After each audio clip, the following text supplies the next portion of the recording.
Vamos agora à entrevista do dia com Maria Lídia Flandoli sobre a reforma da Previdência Social.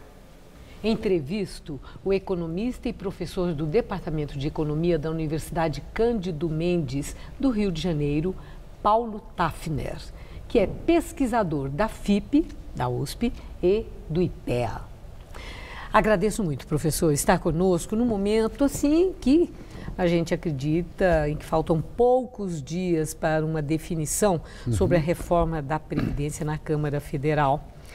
Para o governo Temer, que está empenhadíssimo na aprovação dessa reforma, é vital para o equilíbrio da economia que ela seja aprovada, mas mesmo assim aceitou o adiamento dessa votação para fevereiro.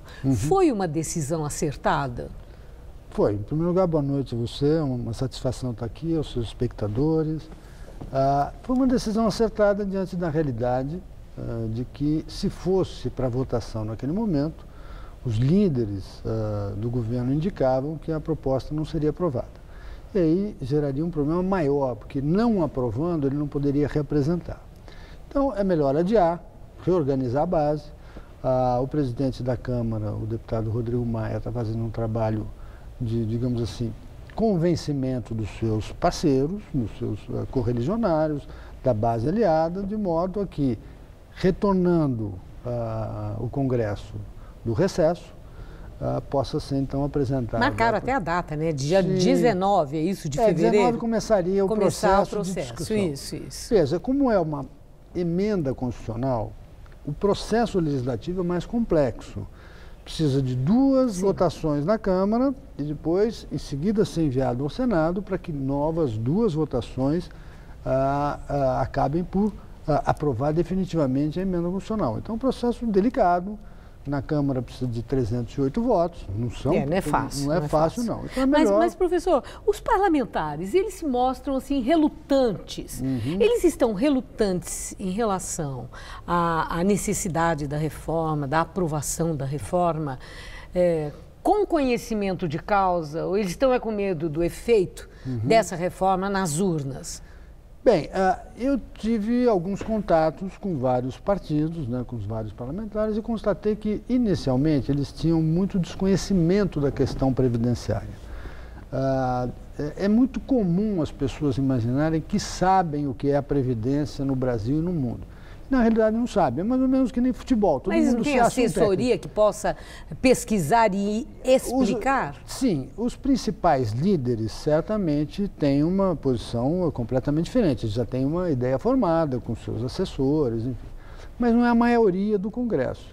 Então, eu tive trabalhos assim muito interessantes de verificar que esses parlamentares, quando diante dos fatos, dos números, das questões, eles se revelassem assim, surpresos. Eu não sabia que era tão grave, eu não sabia que a situação era essa, eu não sabia que o Brasil ia envelhecer tão rapidamente. Está envelhecendo rapidamente. Eu não sabia que se gastava tanto dinheiro com Previdência, e gasta-se muito dinheiro com Previdência. Então, eu acho que diante disso foi formado um entendimento mais amplo, com maior conhecimento de causa, e agora os deputados o que querem, pelo que eu pude perceber, eliminar aqueles pontos da reforma que são mais polêmicos. Mais pontos ainda? Não, foi o que foi feito. Porque já enxugou muito, né? Já enxugou. A reforma começou de um jeito, ela estava muito ampla. O relator da matéria, o deputado Arthur Maia, muito competentemente fez um trabalho de, digamos assim, compilação das várias aspirações de vários partidos políticos, e chegou num ponto. Isso seria votado e seria aprovado. Toda a indicação era que seria aprovado no meio do ano passado. E aí houve a denúncia contra o presidente Temer, depois uma segunda denúncia contra o presidente Temer, perpetrada pelo procurador-geral. Crepitou a fogueira dos interesses políticos e oportunismo. Exatamente. Do meu ponto de vista, isso atrapalhou muito o andamento da reforma, que seria aprovada naquele momento. Quando retomada a questão, entendeu o governo e a base aliada que aquele projeto muito competentemente elaborado pelo Arthur Maia não tinha mais condições de aprovação. Aí é que entra a pergunta também. Esse texto que foi tão mexido, que foi enxuto, mutilado, ele é satisfatório ou compromete os objetivos para sanar o déficit da Previdência e para também acabar com os privilégios? Bom, então você tocou em 2 pontos que são diferentes e complementares. O primeiro ponto é que a essência da proposta foi mantida. O que é a essência da proposta original? É um combate frontal aos privilégios. E é isso que tem suscitado tanta polêmica. Resistência, né? Exatamente. Eu sempre costumo dizer que o brasileiro, culturalmente, não é contra privilégio. Ele é contra não ter o privilégio que o outro tem. Ele gostaria de ter. Então, diferentemente da cultura norte-americana, em que os Estados Unidos nasce como um país de iguais, o Brasil nasce como um país de desiguais. Então, todo mundo quer um privilégio para se tornar um pouco mais igual, quem está melhor, enfim.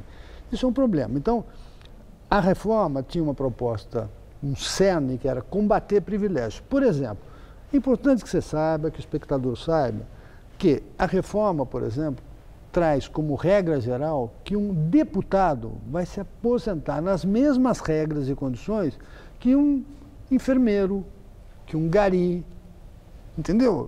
Uma pessoa do povo. Quem pode ser contra isso, senão aqueles que têm privilégios? Claro. O servidor público vai ser tratado como um servidor, como um trabalhador da iniciativa privada. Quem pode ser contra? O próprio servidor público, porque hoje ele pode se aposentar com 30 mil reais, 35 mil reais, como os vários procuradores, como juízes e como outras categorias de elite do setor público. Sim, mas com toda a pressão, o texto que sobrou...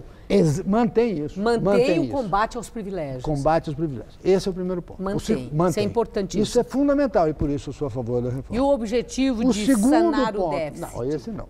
Esse não. Esse é assim, é como se fosse assim, é um quadro médico em que a pessoa está com muitos problemas. Tem problema no coração, tem problema no rim, tem problema no fígado, né? Então tem vários problemas. Resolve todos os problemas? Não. Mas assim, ele mantém o paciente vivo. Ele mantém o paciente. Isso é importante. Por quê?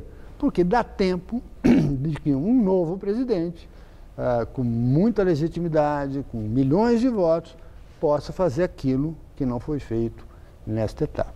Então, de fato, não combate de forma definitiva. Fica uma reforma meia boca. Fica uma reforma, digamos assim, incompleta. Eu não diria meia boca, porque a principal virtude dela é mantida. Então, ela é incompleta, sem dúvida. Mas eu não diria que é meia boca nem mutilada, eu diria que ela foi lipoaspirada. Ela foi enxugada em alguns aspectos mais polêmicos, que eu creio um presidente com maior legitimidade política. E eu devo fazer uma ressalva, o presidente Temer é um presidente reformista. O que ele fez no Brasil, muitos presidentes eleitos não fizeram. Sim, mas não está lá pelo voto. Sim, então, aquele que lá chegar investido da autoridade, que o voto confere, fica mais fácil. Fica mais fácil, acho que aí pode se complementar para, de fato, aí sim, cumprir esse outro objetivo, que é dotar o nosso sistema previdenciário de um certo equilíbrio. Está otimista que ela possa ser aprovada agora, a reforma da Previdência, aprovada agora em fevereiro, para encerrar? Eu estou muito otimista, muito. Eu preguei no deserto durante muito tempo. Eu estou na batalha pela mudança da Previdência há mais de 20 anos.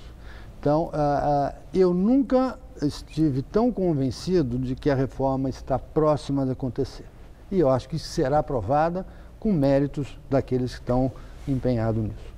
Professor, muito obrigada pelos seus esclarecimentos. Muito obrigado. Uma boa noite. Obrigado. Boa noite.